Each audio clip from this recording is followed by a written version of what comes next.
2019 का शंखनाद हो चुका है और बात अपने इस खास प्रोग्राम में 2019 लोकसभा चुनाव के फर्स्ट डे फर्स्ट शो की। जी हां, 19 के महासंग्राम का ऐलान हो चुका और लोकसभा की 543 सीटों पर कुल 7 चरणों में वोट होने हैं और लगभग 1.5 महीने की कवायद के बाद 23 मई को यह साफ हो जाएगा कि दुनिया के सबसे बड़े लोकतंत्र की कमान आखिर कौन संभालने वाला है। हिंदुस्तान की अगली सत्ता किसे मिलेगी, यह 23 मई को पता चलेगा। लेकिन तारीखों के ऐलान के साथ ही सभी सियासी दल एक मैदान में एक साथ तरीके से कूद पड़े। आइए आपको दिखाते हैं नेताओं की जुबानी 2019 के महासंग्राम के फर्स्ट डे फर्स्ट शो की कहानी।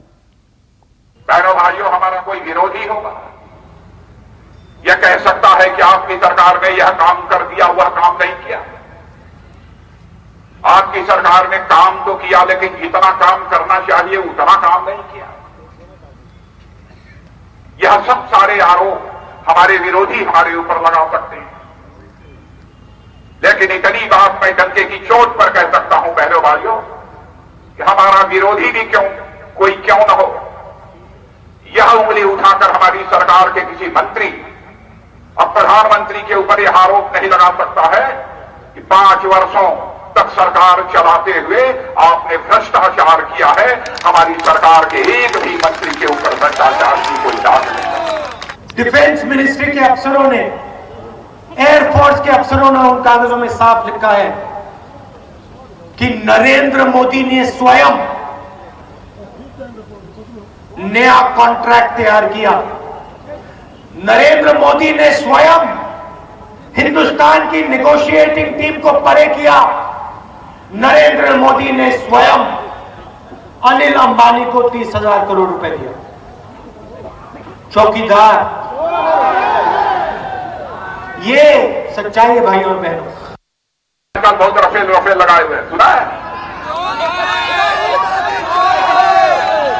भैया, रफेल। अब आप यह बताइए, 30 साल हो गए,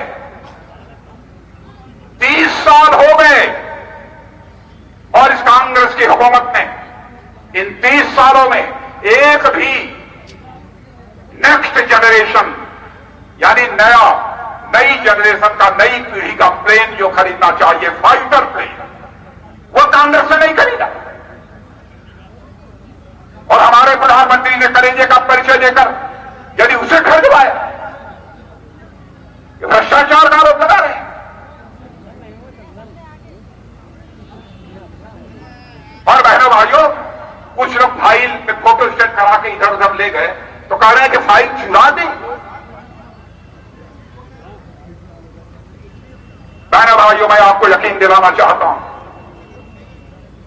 यह ऐसी वैसी सरकार नहीं है। मर्यादा पुरुषोत्तम भगवान राम की आपको याद दिला देना चाहता हूं। समाज के अंतिम सीढ़ी पर बैठे हुए व्यक्ति ने उनके ऊपर उंगली उठा दी थी तो अपने प्राणों से प्यारी सीता को भी अग्नि परीक्षा से गुजरने के लिए उन्होंने मजबूर कर दिया था। और जिस दिन भी हमारी सरकार के ऊपर कोई भी प्रथम भ्रष्टाचारी आरोप सिद्ध हो गया बहनों भाइयों, तो ऐसी सरकार हमको स्वीकार नहीं है। हम जीते हैं तो केवल सरकार बनाने के लिए नहीं जीते हैं, हम जीते हैं तो देश बनाने के लिए जीते हैं बहनों भाइयों, केवल सरकार बनाने के लिए नहीं जीते। चौकीदार जी प्रधानमंत्री बनते हैं, चौकीदार जी प्रधानमंत्री बनते हैं और वही हवाई जहाज जो 526 करोड़ का है उसे नरेंद्र मोदी 1600 करोड़ रुपए के लिए खरीदता है। क्यों खरीदता है?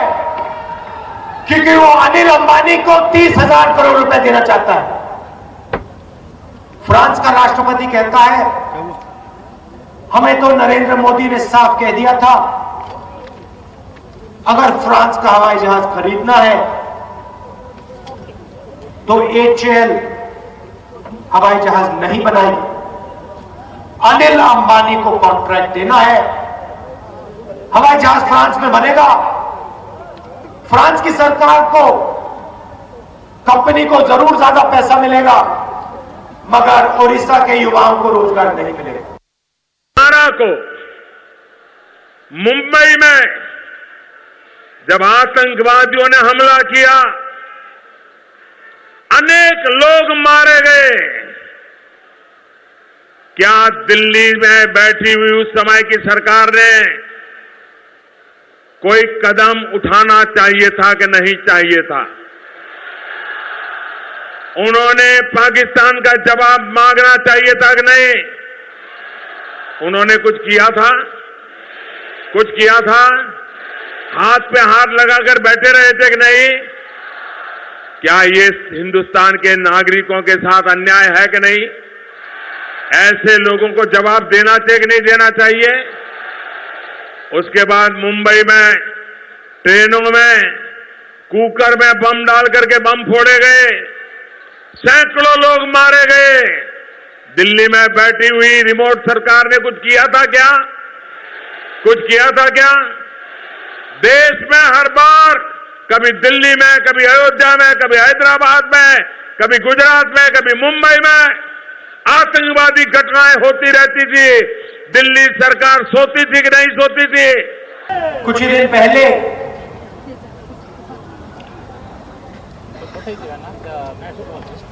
पाकिस्तान पर वायुसेना, हिंदुस्तान की वायुसेना ने आक्रमण किया, बम गिराए, हमारे लोग शहीद भी हुए। 70 साल से हिंदुस्तान एरोनॉटिकल लिमिटेड वायुसेना के लिए हवाई जहाज बना रही है। ओडिशा में यहां पास में कोरापुट में मिग हवाई जहाज, सुखोई हवाई जहाज का इंजन बनता है और ओडिशा के युवा, हिंदुस्तान के युवा वायुसेना के लिए हवाई जहाज बनाते हैं, देश की रक्षा करते हैं। तो जब एयरफोर्स के विमान हिंदुस्तान की बॉर्डर की रक्षा करते हैं तो उसमें ओडिशा के युवाओं का भी हाथ है, आपका भी हाथ है।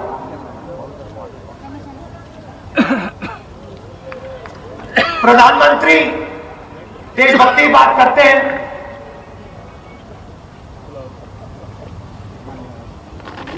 एक तरफ देशभक्ति की बात करते हैं और दूसरी तरफ वायुसेना से पैसा लेकर अपने मित्र अनिल अंबानी को देते हैं। के माध्यम से देशवासियों को भरोसा दिलाती हूं कि मोदी के हाथों में भारत सुरक्षित है, इसलिए निश्चिंत हूं। अभी मुझसे बैठे बैठे आशीष पूछ रहे थे तीसरी सर्जिकल स्ट्राइक का क्या, तो मैंने कहा तीसरी सर्जिकल स्ट्राइक इस देश का मतदाता करेगा, विपक्ष की इच्छाओं और आकांक्षाओं को धराशायी करके, राजनीतिक पंडितों के अनुमान और अंदाजों को गलत साबित करके अपार बहुमत से प्रधानमंत्री मोदी की सरकार बनाकर तीसरी स्ट्राइक हिंदुस्तान में होगी जो मतदाता। हम राजनीतिकरण नहीं करते थे, बड़ी मुस्तैदी से 26/11 का मुकाबला किया हमारे जवानों ने, हमने उसका राजनीतिकरण नहीं होने दिया, जबकि उस वक्त मोदी जी ने वहां भी जाकर ओबेरॉय के सामने खड़े होकर राजनीति करने की कुचेष्टा की। हर जगह का अलग अलग परिस्थितियां हैं, हर तरह के चैलेंजेज हैं और इलेक्शन कमीशन को सब चीज़ को देखना पड़ता है और उन सारी चीज़ों को देखते हुए जो है सो उन्होंने निर्णय लिया है और सही निर्णय लिया है। अब जो है वो जिस तरह से चुनाव में जो भाषा है उसकी मर्यादा को भी चुनाव आयोग करवाएगा और अब तो सरकार जो है वो चुनाव आयोग के हाथ है, इसलिए लोकतंत्र यशस्वी हो, इसलिए तभी होगा जब बहस भी ठीक ठाक और मर्यादा में हो।